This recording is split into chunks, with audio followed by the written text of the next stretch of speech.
মোটামুটি পরিষ্কার, মানে মোটামুটি আর কি, দামটা অনেকটাই বেশি বাট রুমটা অনেকটাই ছোট, স্পেস অনেক ছোট। হ্যাঁ, ওদের কথা, এটা নতুন রুম না হলে ওরা বলছে যে এই যে মানে বেডটা দেখতে পাচ্ছ সার্কুলার বেড, এটাকে রিসেন্টলি ওরা ইনস্টল করেছে আর লাইটিংও কিছু কিছু লাগিয়েছে। প্রথমে তো ভাড়া অনেকটাই বেশি বলছিল, তারপর কমিয়েছে।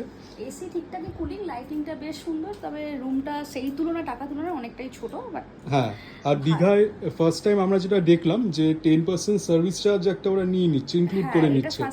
হ্যাঁ, মানে এটা আমি আগে কখনো এরকম দেখিনি যে বিলের মধ্যে ওরা এটা ইনক্লুড করছে। যতদিন থেকে দীঘাতে ভাড়া বেড়েছে, মানে এই যত শুনেছি আমরা, তারপরে আমরা ফার্স্ট টাইম এলাম। আমরা এসেছিলাম 2023, তখন কিন্তু এই সমস্ত ছিল না।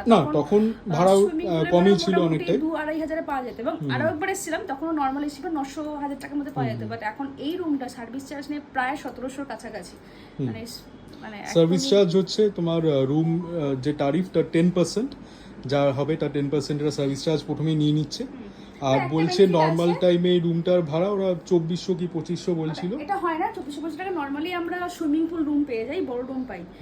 আর এটা হচ্ছে হ্যাঁ একটা বেনিফিট কি, রাস্তার একদম উপরেই। হ্যাঁ, রাস্তার একদম কাছে, এখান থেকে একদম 2-3 মিনিটের ওয়াকিং ডিস্টেন্সে সি বিচ পেয়ে যাবে একদম। এটা একটা ভালো জিনিস, আর মেইন রোডের ওপর সবকিছু অ্যাক্সেসিবল।